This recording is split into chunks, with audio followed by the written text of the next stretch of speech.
Approve with conditions. Thank you. All in favor of that motion? That is carried then. 8.1 on our agenda. Maria, good morning. Good morning, thank you. This subdivision application is located 5 kilometers northwest of the hamlet of Rolling Hills. There is a house, a shop, a dugout located on the proposed subdivision, and all the development on the subdivision meets the setbacks of the land use bylaw. There are 2 grain bins north of the proposed property that appears to encroach onto the road allowance. These bins are considered legal non-conforming as they were constructed on that location prior to the land acquisition agreement made between the landowner and the county in 2012. The house is being serviced by a dugout for potable water and a mound septic disposal system.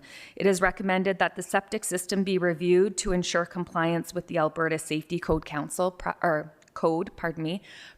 to finalization of the subdivision. Access to the proposed subdivision and the remnant parcel are from Range Road 14-1. There are no Alberta wetlands or environmentally or historically significant areas that are of concern. There were no concerns raised by adjacent landowners, internal departments, or required referrals. And it is recommended that MPC approve the subdivision with the conditions. Thanks. Thank you, Maria. Are there any questions on this application?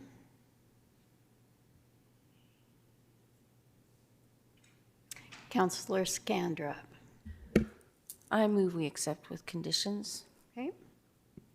Any further discussion? Councillor Johnson. Not discussion. Just wanted to note those are nice lines.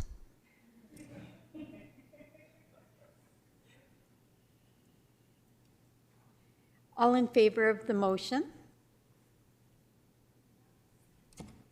And I'd like to comment on the adjacent landowner circulation notice. That's cool, yeah.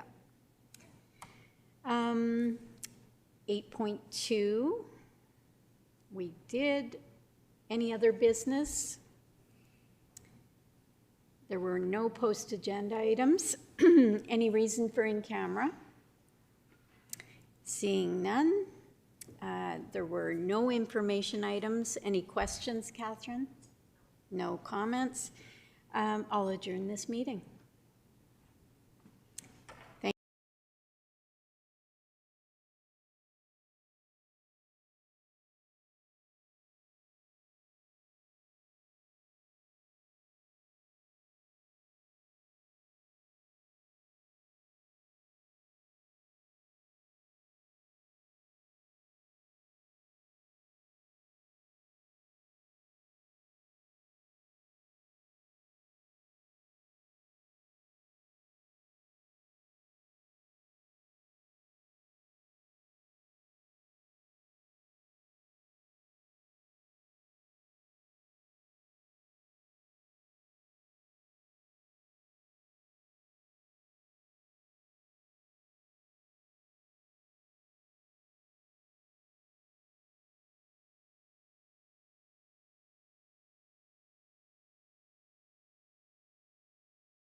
At 10:15, we have minutes of the previous meeting that was October the 30th, 2025, which was our organizational meeting. Those have been circulated. Are there any errors or omissions, or subsequently a motion to approve as circulated? Councillor Chrisman, motion to approve. All in favor, please indicate. That is carried. Thank you. Similarly, we have the adoption of the regular council meeting on October the 30th. The minutes have been circulated. Again, are there any errors or omissions, or a motion? Councillor Johnson. On the minutes on 12.2, letter regarding Forever Canada petition, I just think it should be added additional information that the letter was not sent. It wasn't clear from what was what it was written.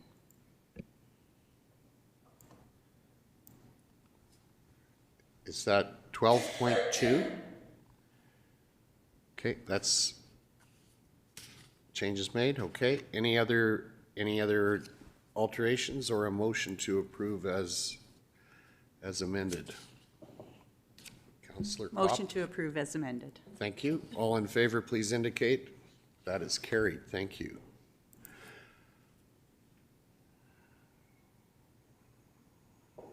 Okay, call for post-agenda items. Are there any post-agenda items? Councillor Scandra, please. I'm just wondering if council would like to put on there to talk about, I did circulate for everybody the budget for the airport. I'm just wondering if we wanted to talk about that later.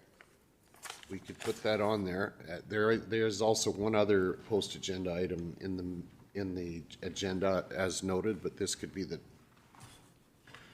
next item. So this will be 12.2. Okay, thank you. Anything else or a motion to approve the agenda as amended? Councillor Kopp? I guess I should just note that the compensation review has been put on there, so if you refresh your agenda, you'll be able to see what the review committee has put on there. Okay, that was this morning or was? Yes, Okay. yeah, very Okay. recently.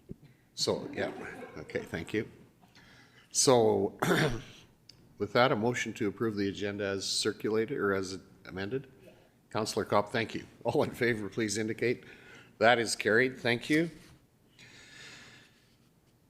Question period or notices of motion. Are there any notices of motion or questions out in the abyss? Seeing none, we'll move on. I will note that we have delegations at 10:45 and 11 o'clock this morning. So with that, we will move though to 8.1, our agriculture fieldman's report, and we welcome Mr. Todd Green. Welcome, Mr. Green. Thank you, Reeve Dixon. And good morning, Council. I'm really enjoying this formality. It's new to me. So the Ag Fieldman's report, I'm sure everybody got a good read of it. It was very well written. I think, anyways, truthfully, I sometimes, and I guess I've been reflecting back on the years because Will's retiring, so I've had to write some things and, you know, think about how long we've worked together. And 21 years is a long time. You'd think after a minute it would get boring. And we just haven't found the same year yet to get bored. So I think, yeah, we had a pretty fantastic year, lots to reflect on, and I think more changes to always get a little bit better. When I went through our rentals from this year, and I think I've told you guys this before, I do plagiarize some of my reports from previous years, and so I just changed the numbers in these rentals. And relatively static, drill rental acres are a little bit low. But I was talking to the guys, and there's still about 500 acres or so that's not reported in here yet because the drills were still out right up until about last week. So just so you know, still down a little bit. The number of renters, interestingly enough, never changes. The acres do. So sometimes guys use our drills for 10, 15, 20 acres. Sometimes they use them for 100 acres, depending on their priorities. So always good to see that we're providing a good service that way. The one that I thought was interesting are our skunk and magpie trap rentals are quite a bit down in terms of rental days. In fact, magpie traps, we never rented a single magpie trap this year, but we sold one. And to be fair, about 8-10 years ago, we decided to start making them and selling them. And I think we shot ourselves in the foot because now nobody needs to rent them because they all own one. And then the barbecue rentals, 25 rentals. This doesn't include any of the county functions or the rodeo week. We usually end up somewhere around that 40. We're not there this year, but that's okay. Not enough big gatherings or not enough people using it. Beef prices are up. Sorry, what? Beef prices are up. Beef prices are up. No, yeah, maybe. It's still not high enough yet, Arno. That's true. Well, that could spark some other debate, I'm sure, Yeah. but we'll let that one go. We did turn Emerson Bridge off. We talked about it a little bit yesterday at the budget meeting. I'm always encouraged to find out that we have lots of people utilizing the park after the season. It's tough to justify keeping our wonderful Emerson Bridge supervisors in place when it's really slow, but we love that people are willing to sign an agreement, take some responsibility to be camping down there and do it on their own. There's very limited services for them when they are down there after the season, but if you've never been down to Emerson in the fall, like even just to take some family pictures would be an absolutely wonderful opportunity.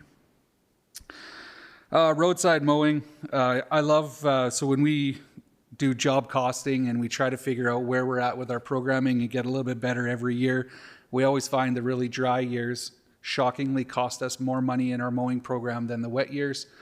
Because we have to do fire watch, and that's literally somebody following in a water truck to make sure we don't start a fire. So we were really hoping that a wet year like this year we'd get a little bit of a cost savings on that program, but then it took us 2.5 extra weeks to get finished because the rain in July really pushed everything green for a long time. So regrowth is awesome, but it really hampered our productivity. We'll be talking about the CCIP program today. Good timing. We're receiving phone calls. If nobody knows what the Coyote Control Incentive Program is, we're going to be talking about it shortly, so I won't bore you with those details. And we do have Compound 1080 back in our toolbox. If we remember from last year, we lost that to the re-registration process. It is back now. Some different guidelines to get it into producers' hands, but we'll cross those bridges when we get there. We did get Austin trained up on seed cleaning plant inspections, took part in 2. That's the only ones we have left operating now is the 2, but both always do a great job and always receive a passing grade.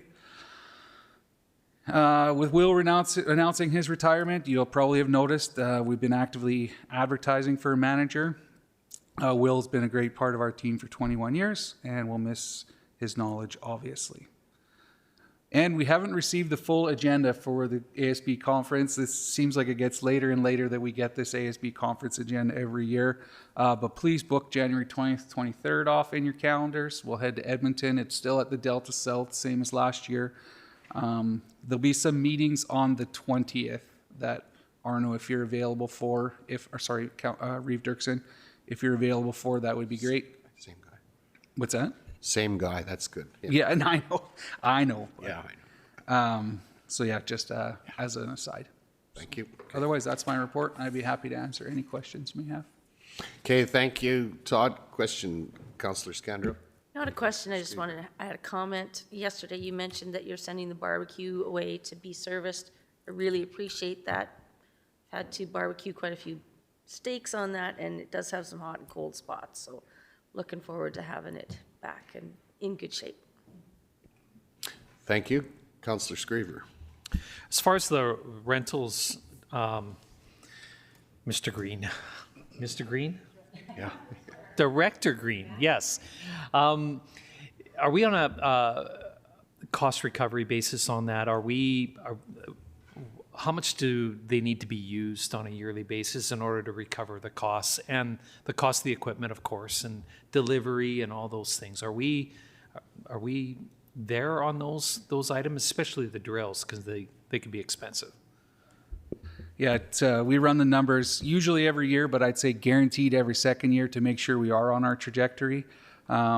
And yeah, the drills for sure are cost recovery. Some of our lower use rentals, a little less. Specifically, the livestock scale is a burden.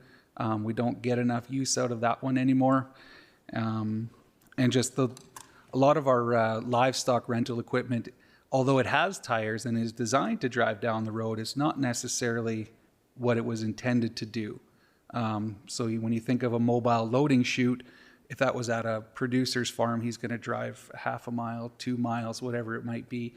He's not going to drive from Brooks to Pisano to load one load of cows often.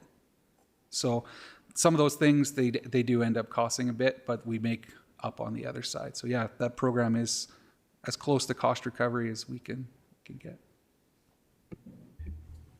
And as a follow-up, on the drills especially, we're not competing against any of our ratepayers as far as business-wise or anything like that. No, we used to compete a little bit against John Deere when it was Evergreen. But we had two very different programs. We had two very different ideals. They were trying to sell drills. We were trying to change the mindset of no-till. And they were happy to have us there. In fact, they always would call us to figure out what our rental prices were and be a little bit higher so that people would use ours first. We do have one seed sales company, like Jock Ayerth has drills that he allows some of his clients to utilize. But again, he calls us and he's happy when people use ours first. Okay, thank you for that report. Is there a motion to approve the agriculture fieldman's report? Councillor Screever, thank you. All in favor, please indicate. That is carried. Thank you. And with that, we'll go to item number 8.2.1, or 8.2, the Coyote Control Incentive Program. Go ahead. Thank you. So this is the policy that gets reviewed probably the most in the entire county because we review it annually for its effectiveness and to run into the next season. We do have a long history of the Coyote Control Incentive Program, started back in 2000. We really mimicked this off the County of Warner was the original. We mimicked this program before I started, and it's been utilized ever since, except we took a very short break. It is not our goal to wipe out the coyote population. We know that coyotes are great for the ecosystem. They eat a lot of gophers. Our goal is to remove the problem coyotes during the peak predation period. I've been very well trained on how to use the right political words because that is typically what people pick up on. It's not a bounty, it's an incentive program. We're not killing coyotes, we're harvesting them. So we partner our program with the fur buyer so that they can utilize those hides in other things. We do have some obligation to offer some programming, but that programming obligation is really designed by the other side of the table and what you allow us to do. So I think this program has merit. I'd be happy to answer any questions about the program. The policy changes were very minimal. If you noted in the marked up version, they were mostly just some formatting type things. So. Thank you for that. We have a recommendation. Are there questions? Go ahead, Councillor Johnson, please. Thank you, Reeve Dirksen. Just in this program, when do you do your coyote count every year? I'm just wondering because we certainly seem to be seeing quite a large number this year. Lots of coyotes calling at night for chur as well. What are you hearing? Yeah, I'm hearing lots of coyotes as well. Your area seems to be well populated, and you do. We have livestock pockets in our county, and we have grain pockets. You guys do have a very high livestock numbers in your area, so that's probably why you get more coyotes. But specifically, your question about the survey, it's such a difficult survey to accomplish. It would be amazing if we could do it December 10th to 15th every single year, so we would always have an accurate survey. The problem is we need 5 days of snow, we need fresh snow 3 of those 5 days, and we need the right time and equipment when that all comes available. So we do it anytime we can. Usually we try not to do it during the breeding season. They're less interested in the smell of our baits than they are about other activities that they're trying to accomplish. But yeah, so anytime between now and the end of January is a very good time for it. Okay, thank you. Any other questions? We have a recommendation. Anyone prepared to make a motion with regard to this program? Councillor Johnson. I'll motion we approve POL-005-25 as presented. Okay, thank you. Any other questions? Seeing none, all in favor, please indicate. That is carried. Thank you. Thank you for that, Mr. Green. Let's move on to administrative business. 9.1, electronic voting option for council. Invite our communications officer, Catherine Siakluk, to. Yes, thank you, and good morning. So most of you will remember that a couple years ago, we started using a new conferencing system here in Chambers. It's called Televic. And Televic has the option to use electronic voting, but this feature has not yet been activated. We've heard some comments and inquiries about making the voting process more transparent for the public. And this request for decision will provide council with options, clarification on the electronic voting process, topics for discussion, and recommendations for displaying voting results to those watching online. Just some background and some context. The way that our council chambers is set up, even if all the mics are off and the cameras zoom out entirely, not all of council is visible on screen. And so even if we were to take a break and zoom out, not everybody's hand would be seen in a vote. And with the way our microphones and cameras are, when a vote is required, the meeting chair will have their microphone on when calling the question, and the camera will remain on the chair. Currently, the way we run our meetings, when a motion is called, council will raise their hand in favor of or opposition to the motion, and this is not always visible to the public watching live online. The chair's microphone remains on, therefore the camera stays on the chair. The Televic system can display the motion on the screen where your microphones are for council consideration and the public to see. Once all councillors have voted, the display shows the vote is green for in favor and red for opposed. And there's a couple pictures there to show you what it would look like on the screen for the public. And I will answer any questions that you might have. Okay, thank you for that. Are there questions? Councillor Johnson, please. So you're saying the public will see on the screen. How will we know how the vote went? Where are we going to see it? That's a very good question. I believe it shows up on your screen, on your microphone screen. Yep. Okay, that's confirmed. Any other questions? Councillor Screever, please. Is there any extra cost for this? No, it's part of the system as is. We just haven't activated it yet. There might be some training that we, like administration, will need to receive, but it would be minimal. So in effect, every vote then is a recorded vote if we use this correctly, correct? No. No? So it's only, as far as I understand, it's only a recorded vote if somebody asks for it to be a recorded vote. Right. And there is also the option to have it be secret voting, which means it would not show up for the public to see. Oh, on a vote by vote basis or? Yep. Okay, So the options would be like yes, no, or abstain, Right. or we could choose secret voting, which then the public wouldn't see it. right. But the information would stay with the, on the YouTube channel, like with the recording of the meeting, right? Yes. Just hope that we don't end up being disqualified because someone doesn't vote to pass a set of minutes or something. Anyway, I think that'll work. Okay, some questions. Okay, You asked the question I was going to ask. about if someone doesn't vote. Well, no, about whether it stays on Oh, the yeah. YouTube Yeah, forever. if Like, so essentially- basically it is a Right, recorded it's a vote. recorded then. vote, just not in the minutes, yeah. Yeah. Any other questions? Sorry? Councillor Johnson? I would like this to make this a first heard defer, as suggested by George Cuff, so we can Consider this? consider this. Yeah, I think I'm open to a motion in that direction, that we table this to a future meeting. Is that what you're suggesting? Okay. I believe a motion to table needs to be acted on immediately, so all in favor of the motion, please indicate. Opposed? That's carried. Thank you. Okay, so we'll consider this again, and there is food for thought. Councillor Scanderup, please.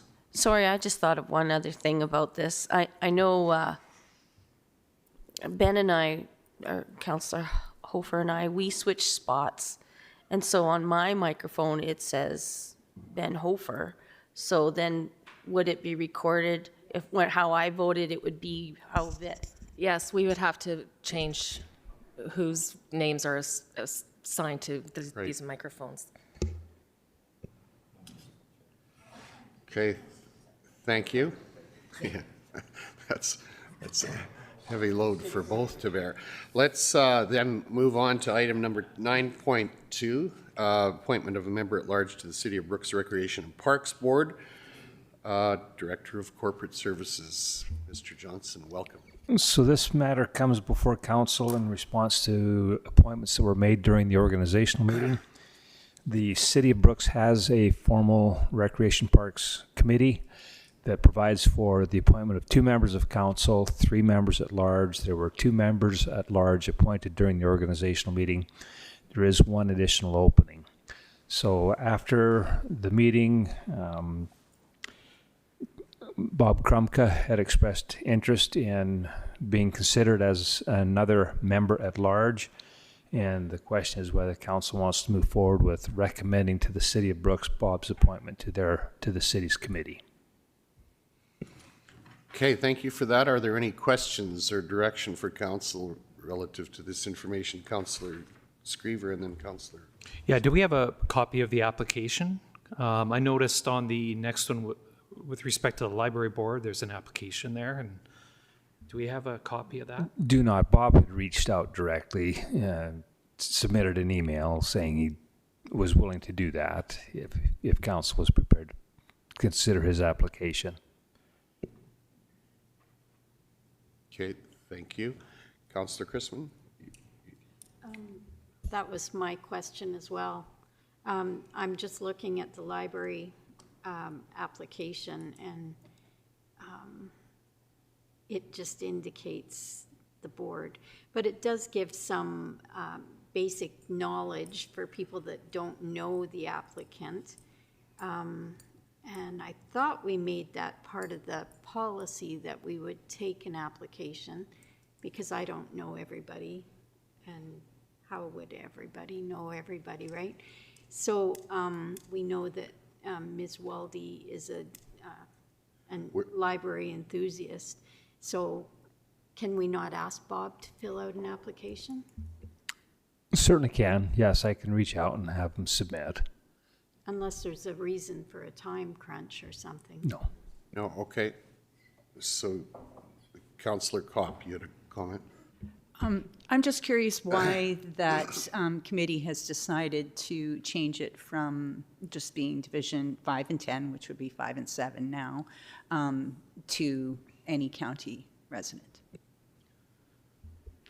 Well, in this case, there wasn't any other members at large from the former Division 5 and 10 service area that submitted expressions of interest. Bob resides outside of that area, so the City of Brooks, in an effort to accommodate the interest that was shown and provide for flexibility, said as long as it's a resident from within the county of Newell, they would be prepared to consider that. Ultimately, it's a decision that the City of Brooks needs to make, but the name is recommended by County Council. Right. Okay, so we had consideration for asking for a formal application. Is that a motion by someone, or else make that a motion? Okay, all in favor of the motion to ask Mr. Krumka to provide a formal application? That's carried. Thank you. Thanks, Lane. Let's move on to point 9.3, appointment of a member at large to the County of Newell Library Board for the GEM area. Ariana, please. Thank you. Through the chair. So the GEM area representative position has been vacant for a while. An application was submitted after the organizational meeting from a candidate, and that is up for your consideration whether to appoint them for a 3-year term. Okay, thank you. Someone have a motion for us in that regard? I will say that the application comes with the endorsement of the local representative, for sure. Councillor Johnson, please. I would like to recommend option 1, that should be appointed as a member of large to the to the Newell Library Board, representing GEM. Okay, thank you. All in favor of that motion, please indicate. That is carried. Thank you. And seeing Mr. Cole Steinley in the room with us, I'll invite you to come up for the presentation of the Newell Regional Services report. Welcome, Cole. Thank you for coming this morning. Thank you very much, Reeve and councillors. 10.1. So, not a huge list. Knock on wood, everything's been going really well. I'd like to report that all the fall preventative maintenance on the county-owned hamlet infrastructure we have completed. So the distribution systems in Tilly and Lake Newell Resort have been flushed. The sewage lift stations in the 4 hamlets that do have them, they've been cleaned out. And all the sewage lagoons in the county have been discharged according to Alberta environment practices. So that's all went well, and they're all complete we don't have to worry about them over the winter. So as we normally do this time of year, the Scandia wastewater lift station had a pump that failed, so it has since been repaired and back into service. So that's been completed in the last month. And the Scandia distribution pump house for potable water has a pump that went out. It's currently being looked at to be pulled and repaired as well, but that's an ongoing process as we're continuing with that.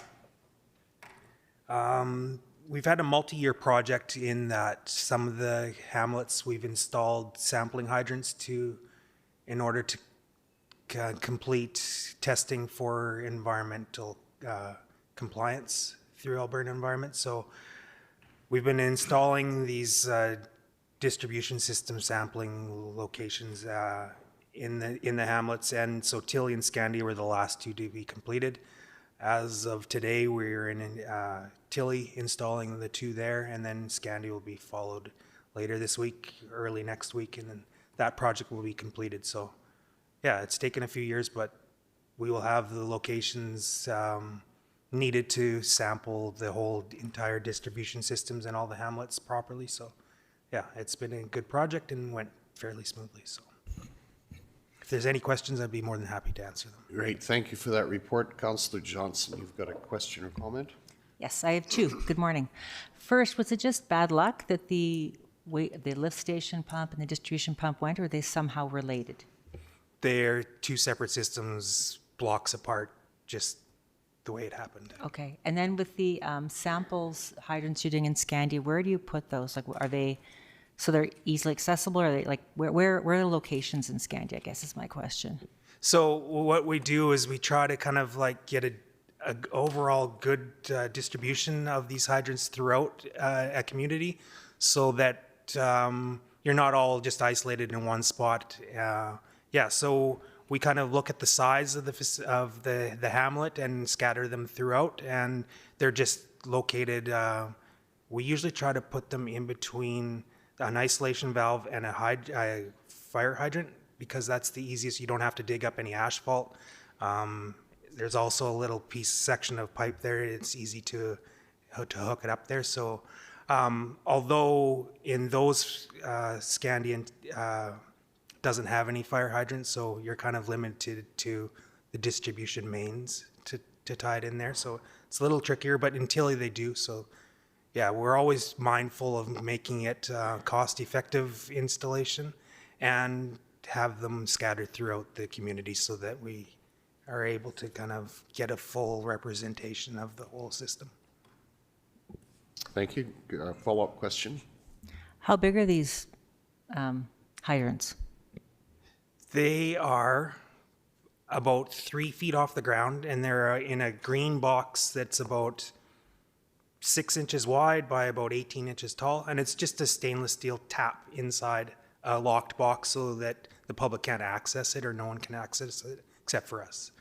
And it's just a way of taking a clean sample without having to go into someone's home or a business where that's always not available in a smaller community.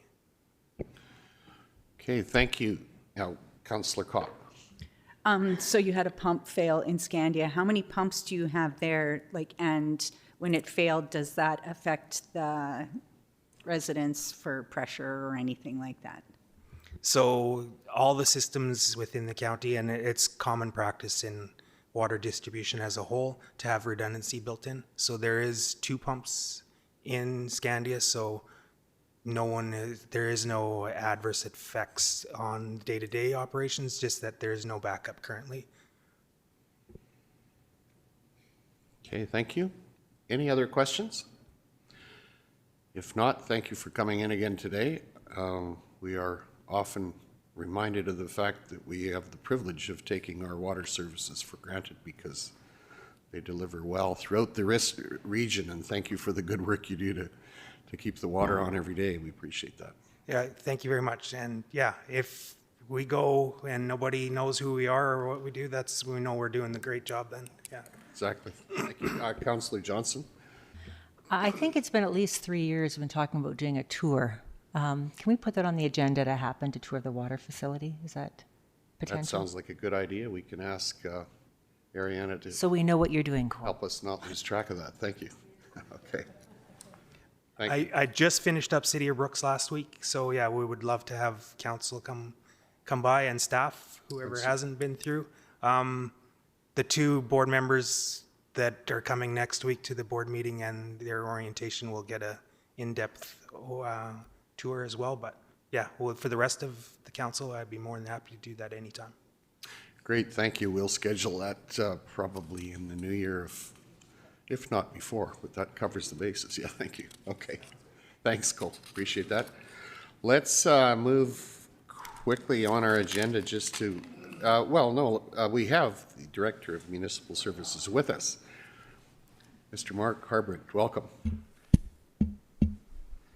Good morning. Good morning. Yeah, update before you with the report. We've obviously transitioned into the winter white season of things, so small update since the report's about a month old, since we didn't have a council meeting earlier in the month. Snow fence is erected, everything's working fine. Trucks have been out on paved roads getting those plowed and ice controlled. Everything's best we can. We've had a few hiccups, which is normal for the beginning of the season. You be prepared as best you can, but there's always something that doesn't work exactly correct. But municipal enforcement continues doing what they've been doing.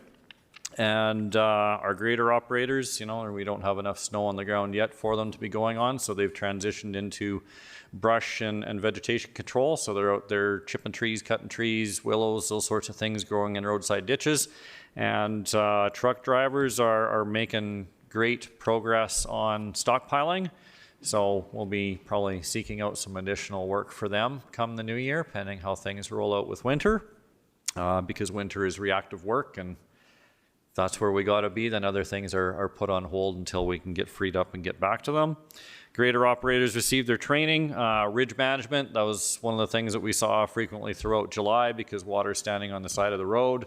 Got the little ridges just at the edge of the road. They've learned how to cut those out and maintain them better. So hopefully we'll see some improvement in that over the coming years.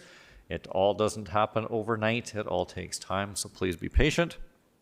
And they got some training coming up for this year yet. We had the new truck driver start October 23rd. He's fitting in just great and comes with extensive driving experience of commercial vehicles. The part that he's short on is snow plowing operations, which really, unless you work for municipal government or you're in a Volker Steven or some kind of contracted service like that, you're not going to be showing up with snow plowing experience. So we're building that experience right now, working with other truck drivers and getting him up to speed. And he will receive training as well on that from outside parties. Lake Newell Resort, blocks 1 and 4, great success. We've talked about this before, but work is complete. There's minor deficiencies that'll be taken care of in the 1-year warranty period thereafter. Asphalt patching, pothole repairs are complete. Division 1, Councillor Baumgarten, please take note that we did do some patching in the hamlet of Rolling Hills. Former Councillor Mr. Short, we didn't get that done before his tenure ended with us, but it is complete, and we'll see how that holds up because we did a little bit of a trial on how we addressed those to make it work for the short term. MP Engineering continues working on the Lake Newell Resort tender quotation package NOA, so we'll hopefully see that in the new year to get that ball rolling and get that project off the list. Range Road 14-2 road construction, they did substantial completion walkthrough earlier this week, so they did get the 2 kilometers of that road completed before this happened, just in the nick of time. It was a questionable contract on my part of whether we allowed it to proceed this year or not, but we got lucky. So that is good. And Township Road 19-1, 19-3 will proceed next spring when conditions permit. Lake Newell Resort pathway remains under construction. Contractor has not gotten to the landscaping component, of which I asked them to take care of in the hamlet, working their way north to get to the Kinbrook Connection pathway intersection. The goal was get that landscaping done so that we can maintain that pathway within the hamlet boundaries for the people so they're not walking on the roads throughout winter and whatnot. We will find out probably next week what we're going to be able to work with and see where we can put our operations team in trying to maintain that pathway for the residents down there over the winter period. In addition to that, RMA conference, I was there for my association, the Alberta Municipal Supervisors Association, group of public works individuals.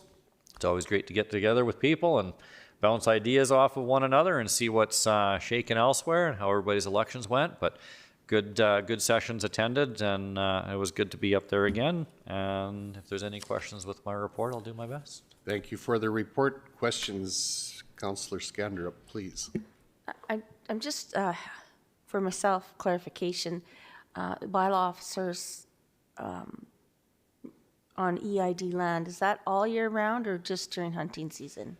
Primary focus from the direction from the EID is for hunting season, ice fishing season, to make sure people are staying on the permitted trails that they have. They don't want them driving across the prairie grass, disrupting things. A lot of that soil is sensitive, sandy soils, and once it's broken, you can't reestablish the vegetation too easily.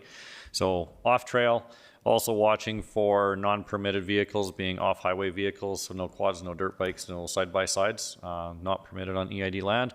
And if any of those kinds of things are found, it's petty trespass and education over enforcement, but it's always put back to the Eastern Irrigation District as to how they want the individual dealt with. Thank you. Any other questions? Councillor Kopp and then Councillor Baumgarten. Please. So the Kinbrook Connection pathway will now be cleared for the winter? We just talked about it this morning. They will be getting after all of it all the way down to Kinbrook, yes. And we will test the waters to see how winter treats us. And if we run into some challenges, we will inform council of what the challenges are and the public if we're not capable of keeping it maintained and see what we can do. So, thank you. Councillor Baumgarten, please. Just wanted to comment to express appreciation. Those patchworks were definitely noticeable and have made a pretty big difference. There were a few spots that were pretty much dangerous to undercarriages of even trucks. So much appreciated, and thank you very much. Thank you for that. Thanks. Any other comments or questions? Seeing none, a motion to approve the municipal reports would be in place. Thank you, Mr. Arbrink, for coming in this morning. Councillor Kopp makes a motion to approve. All in favor, please indicate. That is carried unanimously. Thank you. Now let's move on back up to number 9 point, is that a 3? Councillor payment sheets. Is there a motion, any comments, or just a motion to accept the councillor payment sheets as presented? Councillor Kopp makes that motion. Thank you. All in favor, please indicate. Excuse me, that is carried. Thank you. Item number 9.5, requests for functions of council. One being on there, the State of the Region address, which is slated to happen on January 22nd, 2026. Councillor Johnson.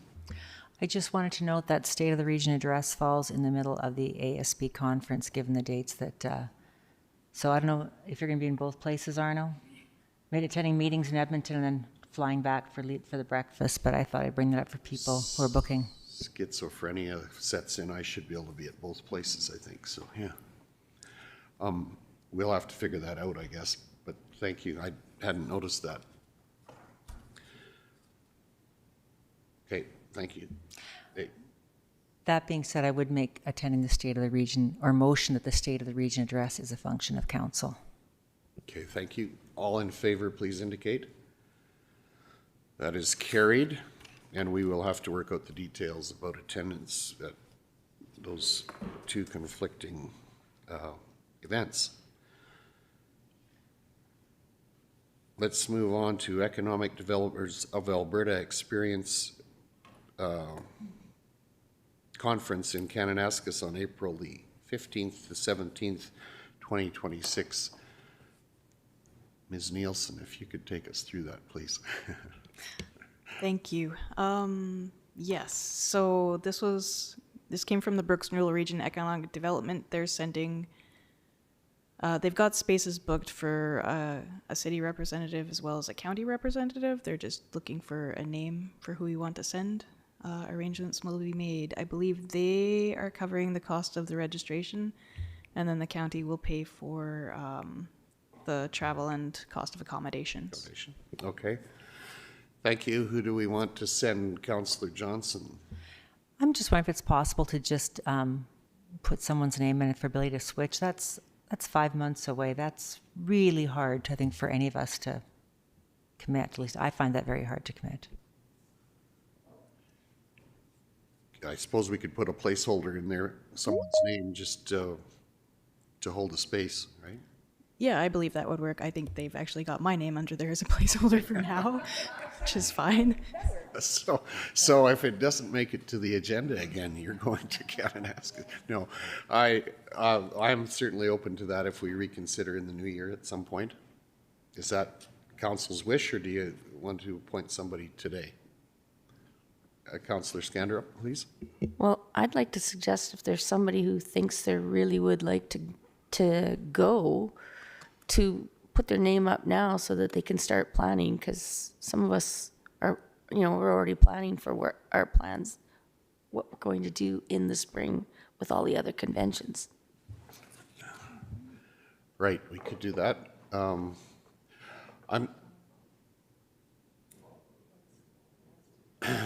Is there an agenda? Sorry, Councillor Kopp. I would just suggest either our PEP reps or our tourism rep would be, and that's Councillor Hofer is our tourism, right? Yeah. Okay, you'll plan towards that? All in favor of sending Councillor Hofer? That's carried. Thank you. And if there's a conflict at some point between now and then, you can let us know and we'll deal with that. As Councillor Crispin, got a comment? Yeah, talking about planning, FCM is at the end of April, and so I'm wondering if we could do that draw maybe at the next meeting so that we can plan our lives even further. Okay. Ariana, please. Do you want the draw done at the meeting or outside of the meeting and then a report brought with the results?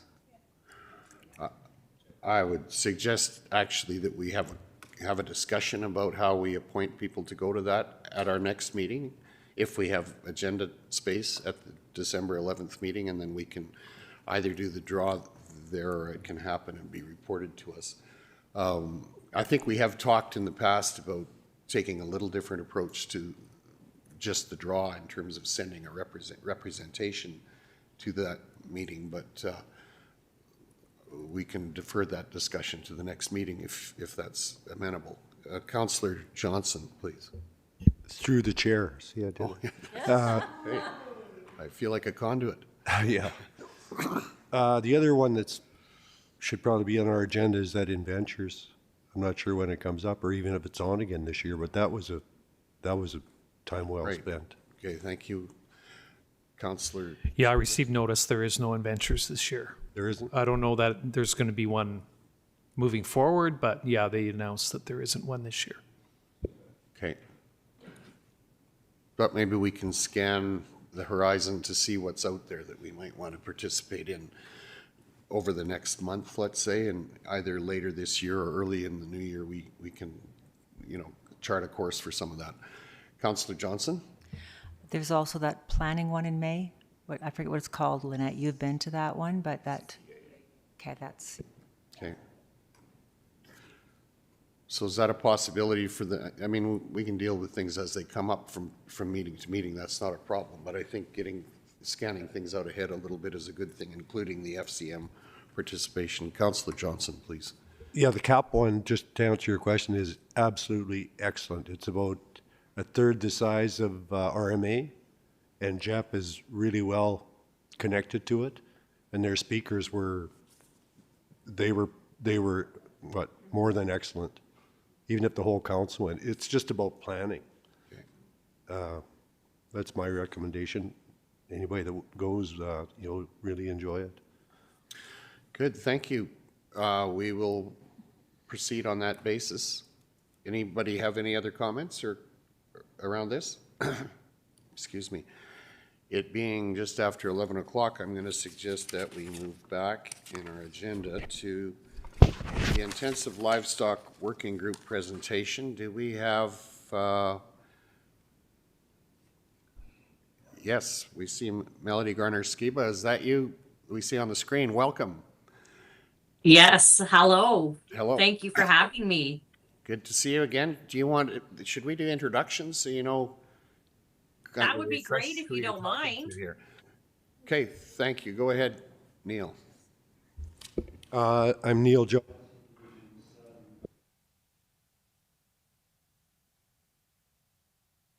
Oh, I lost audio. I'm not hearing you guys. Yeah, go ahead, Neil. I crunched accidentally. I didn't know I had that control. I'm Neil Johnson, Division 7 Counselor. Welcome. Good morning, Nadina Scandrup, Division 2, Hamlet of Tilly and surrounding area. Division 8, Duchess, Council, welcome. Ben Hofer. Good morning, Greg Screever, Division 5, south of Brooks. Good morning. I'm Kelly Chrisman, Division 6 from the northwest side of the county. Welcome again, Arno Dirksen, Division 9, which is the gem area and the countryside around the village of Rosemary. Awesome. Well, thank you. Welcome, Matt Fensky, Chief Administrative Officer. Good morning, Holly Johnson, Division 4, representing the hamlets and areas of Scandia, Rainier, Bow City, Castles, and Antelope Creek. Good morning, welcome, Dan Baumgarten, Division 1, Rolling Hills and surrounding area. Good morning, Lynette Kopp. I believe I met you at RMA. I represent Division 3, which is Patricia area. Good morning, Ariana Nielsen, Executive Assistant. Catherine Siaklik, Communications Officer. Good morning, I'm Sandra Stanway, Brooks Bulletin, newspaper, media person. So be careful what you say, Melody, but welcome. We're pleased to have you here with us this morning. And what do we need, about 15 minutes or so, including some questions? Is that a time? That would be great. Okay, go ahead. The floor is yours. Welcome. Thank you. Well, you've got a full house there, so I appreciate it. And yes, it was nice to meet some of you at RMA last week. I'm hoping you can see my screen now. So just an affirmative if you can. Reeve Dirksen, can you see my screen okay? Yes, I can see it. Yeah. Perfect. Okay. So today we wanted to reach out and have a bit of more of a conversation about an initiative that the Intensive Livestock Working Group has undertaken.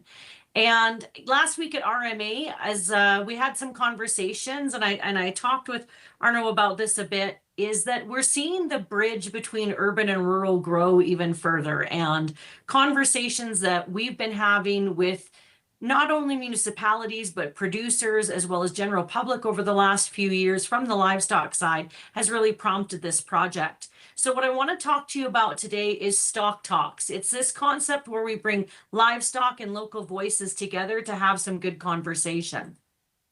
But before I get into that, let me share a little bit about who I work for. So ILWG is actually an informal kind of industry coordination mechanism, what I call it, or a catalyst. And it involves these 8 livestock commodity groups. So I pretty much work for the beef sector, the cattle sector, like so beef, cattle, dairy, poultry, feather and fur, if you want to say in a short version, is who I work for. And we work together when there's an issue that comes across that's impacting all of these operators. And it's specifically around the confined feeding operations. So whether it's a hog barn or it's an egg farmer or someone that's trying to get chicken out the door, if there's an issue that impacts all of them, that's where ILWG comes from. Some of you may be familiar with Team Alberta Crops. We're the livestock version of that, but we play a little bit more of a background role. But this group really came together back in the 90s because they were dealing with a variety of issues around disease potentially, definitely when the labor and worker safety and worker compensation came in. These are some of the issues that they've dealt with in the past. But for the past 4 or 5 years, they've been looking at this public trust project. And as I mentioned before, there's a growing disconnect between urban and rural populations. And this is no surprise, I'm sure, to you as council. You've probably seen this in your own backyards. As you get more people maybe moving from urban centers out to the rural areas, they maybe just don't understand what agriculture is and how we grow our food and produce their food that they eat. The other thing that we found is that really understanding who's at the table. So whether it's NRCB, how municipalities play into it, the general public, but there's different roles and responsibilities around what we need to do to help bridge that urban and rural divide.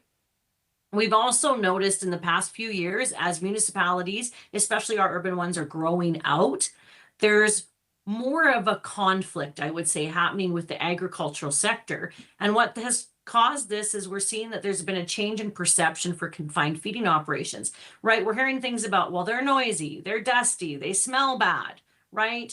All of these kind of things that are coming to the table now, and we need to be able to change that and have a conversation about food production.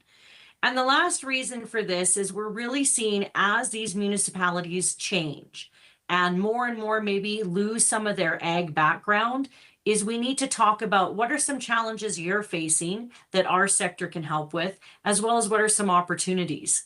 So that's really the background for this project, is we really want to build relationships between CFO operators and livestock producers in your municipal area and you as council or your ag services board, so we can identify challenges as well as really take on some opportunities to help the industry grow. So what it means is when we're able to come together, our goal with this is to develop effective solutions together. So we really want people to understand that rural communities are important. And they're important because they are the backbone of, you know, the larger province, and that there's a lot of opportunities that we're seeing in these rural municipalities that need to be pushed to the forefront, right? And I will say this, we focus a lot on oil and gas in this province, but agriculture has always been the steady eddy, and we need to continue to talk about the important role that agriculture and food production does. And I think the other thing here is really for us, it's underpinning the importance of agriculture to rural communities. At RMA last week, I was really shocked by some of the conversations I was having where agriculture wasn't even on the table per se, or wasn't a conversation in a lot of these rural communities. That gap is growing even bigger at such a large speed, or fast pace, I should say, that it is really important, I think, that we start to have these conversations about how important agriculture is, especially to our rural communities. So when we engage in a stock talk, and really this is about if we were able to come and do a stock talk to whether it's the council or whether it's to your ag services board, really what we want to do is we want to sit down and we bring producers from your area in and have a conversation with you. And we talk about what are your specific issues within your municipality that you may be struggling with. I know right off the bat, rural infrastructure and road use is a challenge across the municipalities. You guys have a deficit. You're not getting as much funding necessarily from the provincial government. Maintenance is hard. So how can we work together to find solutions on road use? Land use, when we're talking any type of planning, whether you're doing your municipal development plan or your land use bylaws, how are your policies shaping that role of agriculture and looking at preserving agriculture while finding the balance that you need for tax investment and revenue? Regulations around noise and dust. And I think the other one that's really come to play here in the past little bit has been water, right? Whether it's about the availability of water, the quality of water, it's been a hot topic. So what we really like to do during these stock talks is we like to sit down with you and find out what are your issues. And then what are the operators? What are our farmers and ranchers' issues as well? So we can bring those to the table. So then we can start to work on really those collaborative solutions. So the goal here and why I wanted to come and chat with you today is to encourage you. And I know you guys are rural. I know you understand agriculture in our conversations at RMA, but there may be a time where you have more and more counselors that don't have an ag background or have lost that connection. So this is an opportunity for you to connect with your local producers in a way that we can help do that. We can facilitate those conversations. So we can come and we can engage in a stock talk. It's typically about a 2-hour session where we sit down, like I said, and we talk about your challenges, your opportunities, and producers, what they're seeing out there. We can also do an on-farm tour. So if you've got people that have never seen a cow, which I talked with people at RMA surprisingly, and there was counselors that had not ever seen a cow in person before, we can arrange that as well. It's probably not the case with your guys' municipality, but we can do an on-farm tour. So if you would like to see how technology is being used at a dairy or something like that, we can also work with our stakeholders to arrange that.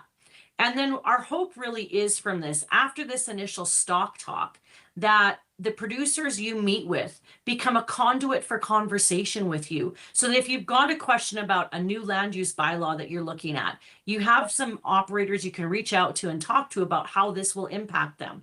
As well as, you know what, we're seeing this opportunity. How can we work with you to take advantage of it? So that's really kind of our goal here, is that this stock talk is step one. And then going forward, you have a conduit for more conversations. Maybe you'll strike working committees. Maybe you'll get them more involved on your ag services board. But it's really around that commitment that you're talking about key issues and opportunities with CFO operators. So that's really my ask today, is for you to consider potentially hosting a stock talk with us. And like I said, we're more than happy to coordinate it. So this is my contact information, but we've been chatting with Ariana and she's been great at helping us set this up. So at this point, Arno, I would turn the floor back for questions again to you. Thank you for that presentation, Melody, and we agree that Ariana is great. She serves us all very well on a daily basis. Thank you for that. And I'll just open the floor to questions. You're right that most of our council is quite familiar with agriculture and certainly have seen a cow, if not sold one. So anyway, are there any questions from council?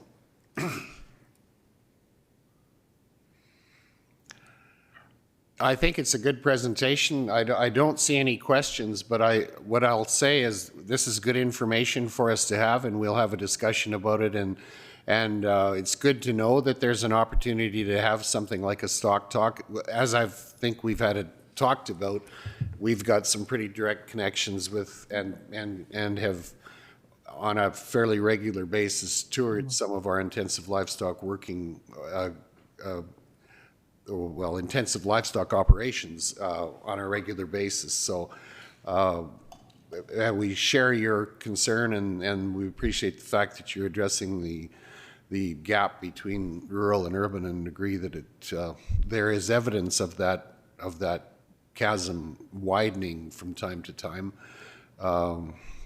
we think we're in pretty good shape around that, but tomorrow's another day too. So thank you for the presentation. Any questions still, or anything else you'd like to add, Melody? No, I just like to thank you, and I think you guys are a shining example of a council that's really connected because you've got that ag background. I guess my ask would be for you guys as a council then is when you're talking to your neighboring municipalities or your towns and stuff like that you're working with, is just helping us spread the word about the need for them to understand agriculture and the role that they have in helping us educate their citizens about where their food comes from. Again, you guys are a bit of an anomaly because you've got such a huge connection, but just, I know you're always out there talking, but if you can help us spread the word, it would be really appreciated. Certainly, we'll do that. And thank you again, and we look forward to further interaction. Thank you. Take care. Okay, bye now.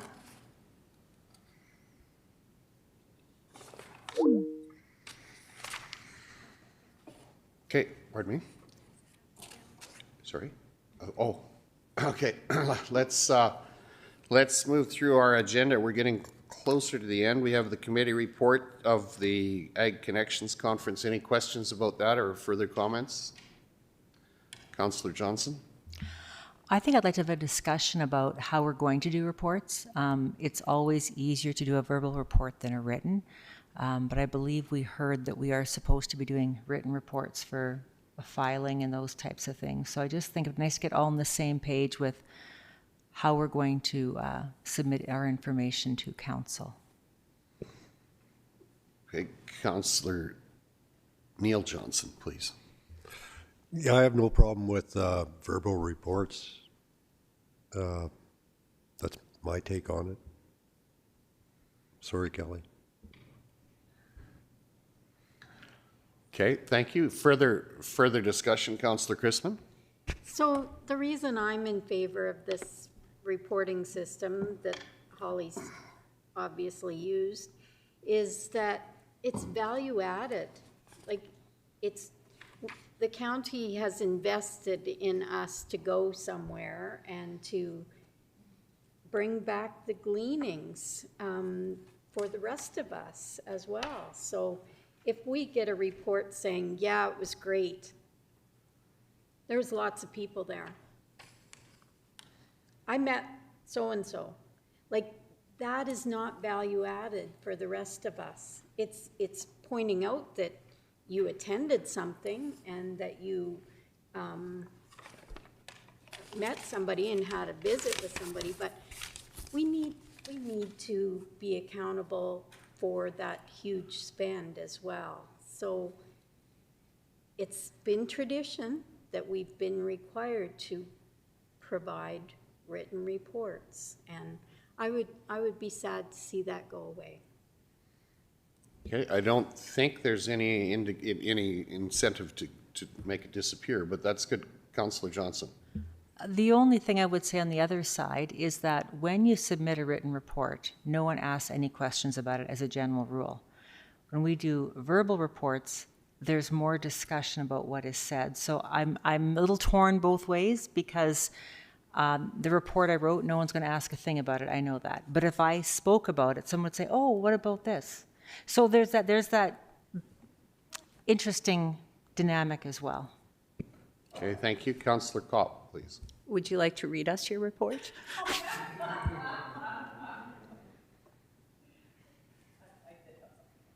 Sorry? Okay. I just feel like some of the when it's a committee report, it's a lot of times it's pretty short and sweet. You might not have much to say. But when it comes to a conference, I would really like to see reports, like on sessions that you attended, et cetera, right? There's value to that. I believe that there is value to that. I would agree with you for sure. I think some of the committee, I mean, we don't need committee reports just to have a report. If there's things that we need to consider or that need to be reported back to council to take action on or to have in your quiver, that, excuse me, makes sense. But certainly when you're attending outside conferences, that's a good idea, I think. Any further comments? Seeing none, excuse me, I thought I was going to get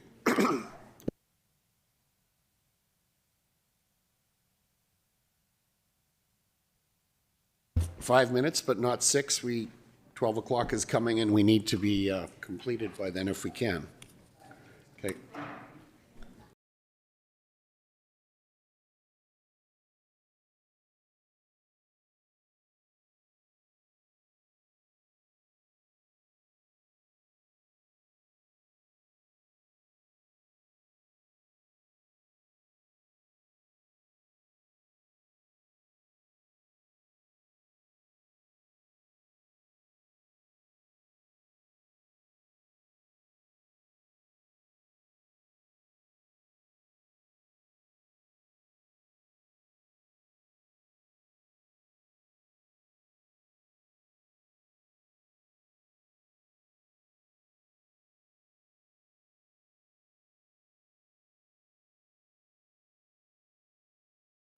Two people yet to come, but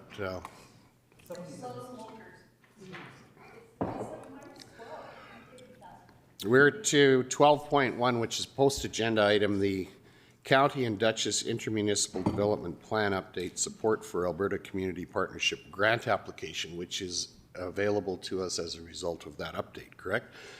Mr. Finsky, please. Yeah, so this can be a quick piece of housekeeping. We're looking for a council motion, which is required under the grant application requirements. We've got the motion from Dutchess Council. Jeff, Maria, and the team will get together and work with administration in Dutchess into the new year to update our IDP. The IDP itself had a requirement that it be updated after 10 years. We've had a little bit of a bumpy road with the Village of Dutchess in the past with the IDP, and it's in the interest of both parties to do some housekeeping there. Okay, thank you. Is there a requirement for us to take action, or that's just information? Let's make a motion that we move forward with that, if that's the will of council. Councillor Chrisman, please make that motion. I do. Thank you. All in favor, please indicate. That is carried. Thank you.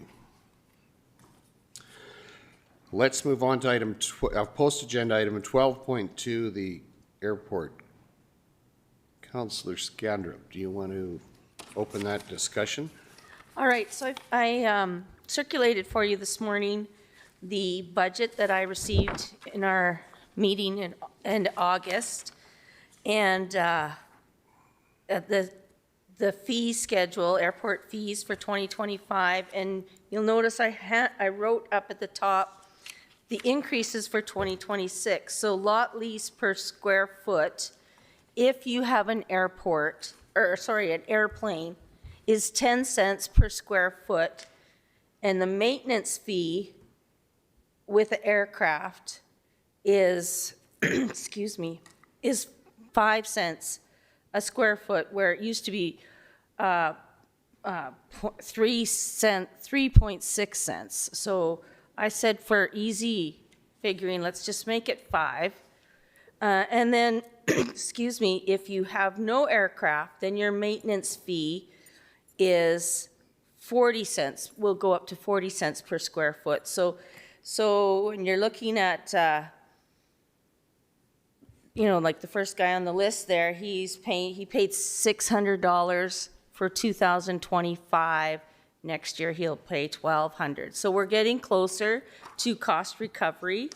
I also included there the Schedule A, because you'll know we put in $58,000 last year to replace the lights on the runway. We put in 58, and the City of Brooks put in 58, and then the rest was picked up by a grant that they received. So and I'll entertain any questions. If I can answer them, I will. It's a very, I find, a very convoluted way to figure out what people owe. Some of the square footage is actually just an empty lot, and they have just their motorhome or their boat just sitting on the lot. Some of it is an actual hangar, and there's a couple of them that are operating a business out of the hangar. Some of them just have a hangar and they use it as storage. The only difference being Quickway owns their hangar and the land that it's on. They also have their own fuel that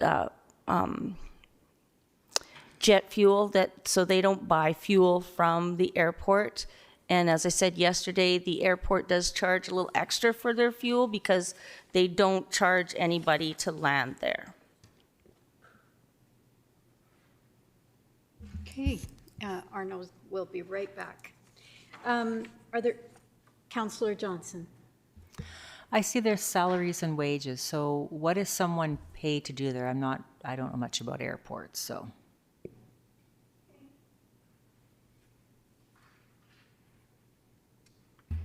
That's a really good question. They pay somebody to clean the runway, and but there isn't anybody. They have a really nice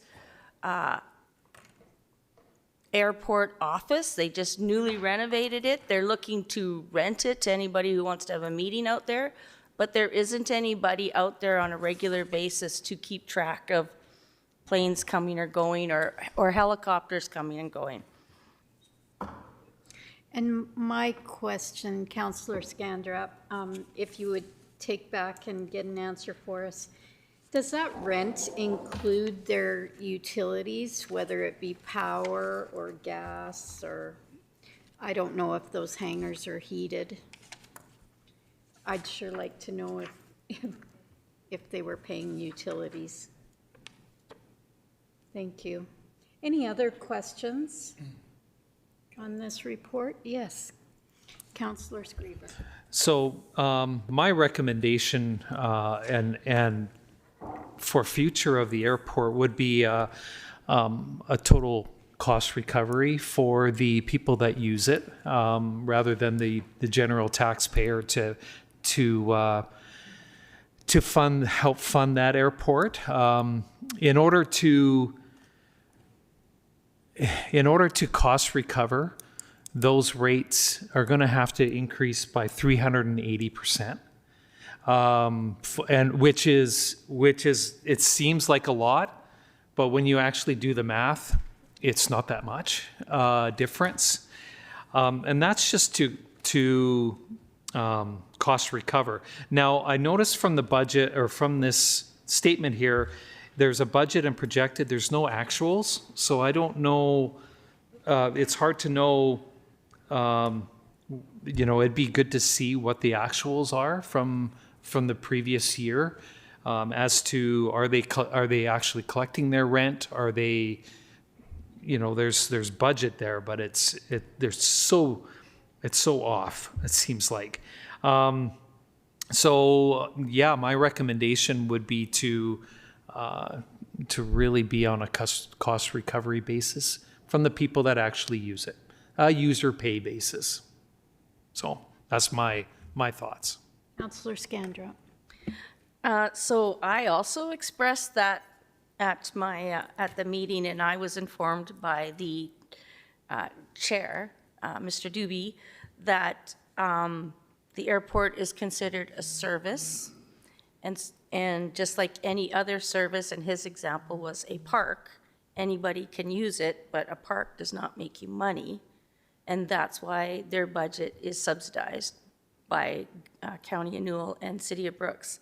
Also, I questioned this, which was prepared, I'm not sure which city employee exactly prepared it, whether it was Dawn or the young lady that takes minutes, but what you see under 2025 budget is what they've actually spent, and projected is what's budgeted, but it's not written that way. So, and then after the bar, you see 2026 budget, that's what they're budgeting for in the future.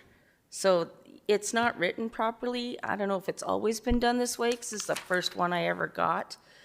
And like I say, we only have 4 meetings a year, so details are a little sketchy, but if you, I will continue to take notes, and I will submit them to Don Sari, the manager from the City of Brooks, who seems to be the guy kind of in charge. Yep. I have a question also. Do you have a copy of the terms of reference for the committee? No. So can we ask for that to the city as well? Because there should be a terms of reference, and maybe it says one meeting a month, so then they wouldn't be following their terms of reference. Councillor Skiba. Yeah, I just have a follow-up, and I appreciate, thank you, Councillor Scandrup, for your thoughts on that.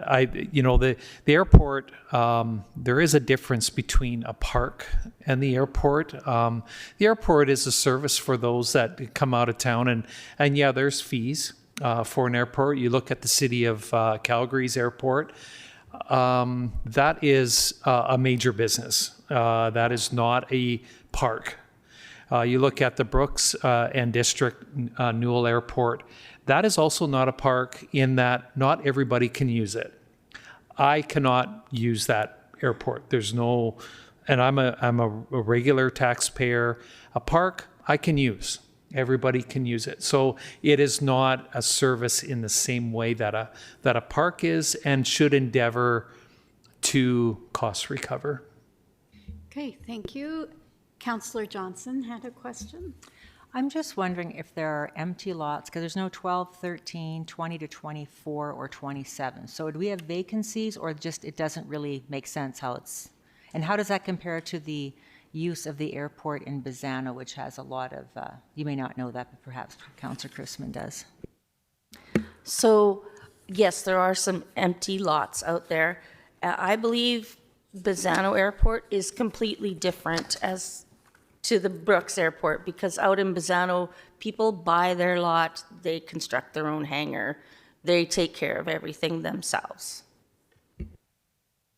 Yep, correct. Everything is owned by the user and built by the user in Bizano. Councillor Skiba.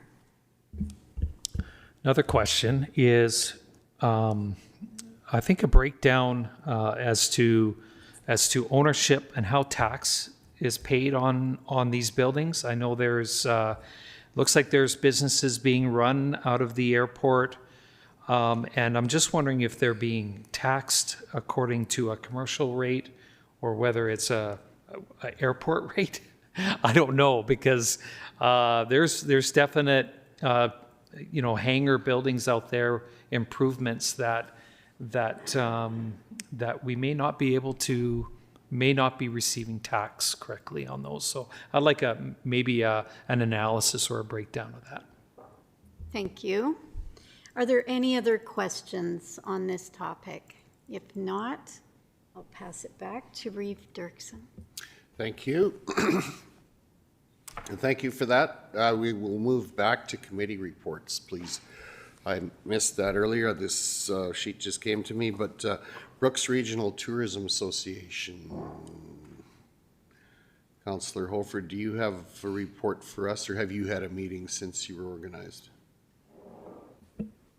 I have had a meeting with them, yeah, and so one of the things that they're looking for more is trail signage in the county of Newell, and specifically new trails, hiking trails in Dinosaur Park. People were complaining that they didn't have the proper information on where they're going and what they're doing. The tourism development training, encouraging businesses to apply, develop, and implement new experiences. And for that, what they're talking about is that allowing businesses to put their people through a training program, and such as the ice cream parlor downtown, and allowing people to come in and see what the city of Brooks has to experience and teaching them. Also appoint a member at large to the board. Joel Goodenough reached out and asked to join, as he feels like he can bring new ideas to the table. And so that's a member at large, and he did get appointed. All board members agreed to pay the part-time student $600 a month, Liam Bryan, to help with day-to-day operations such as weekly newsletters, adding events to website, calendar, social media, and other projects as requested. Thank you, Councillor Hofer. Are there any questions? Seeing none, thank you for that report. Let's move on to Newell Recycling Association. Councillor Kopp. Not much to report there. The EPR system has actually, seems like it is working as it's supposed to, and we have received funds from that endeavor, and we have recently drafted our annual letter to Newell Regional Solid Waste for continued funding. So we await the answer to that. Okay, thank you. Any questions? Seeing none, let's move on to Rolling Hills Rec Board. Councillor Baumgarten. Yeah, it's just more of an update. The arena repairs have been completed and everything went along according to plan or budget. So just a heads up to the finance department, those invoices will be forwarded and you should be seeing those shortly. So it was a success and the rink's in operation now. So. Hey, thank you for that. Any other questions? If not, that's all I see for committee reports unless someone else has others. Do we have I think we move in camera if we have a motion to, Councillor Christman, please. Just while you're deliberating there, I guess I could add a little bit more information about my election at the RMA. We have had our first meeting where I learned more about the business, and I can tell you the cost will not be borne by the County of Newell at any amount. So it's a totally different board, and there will be no cost to the County of Newell. And thanks for your support on that election process. Okay, thank you. Councillor Johnson. Councillor Christman, how many committees are you now on for RMA? So we haven't had the organizational meeting. It was the meet the creature type of meeting. So we learned about the business, and next week we meet for 4 days straight. So I'm no doubtedly going to learn some more next week, but no, we haven't had an organizational yet. So. Okay, thank you. Any other questions, comments? That's good. More to come, I'm sure. Motion to move in camera. Councillor Johnson, please. All in favor, please indicate. That is carried. Thank you.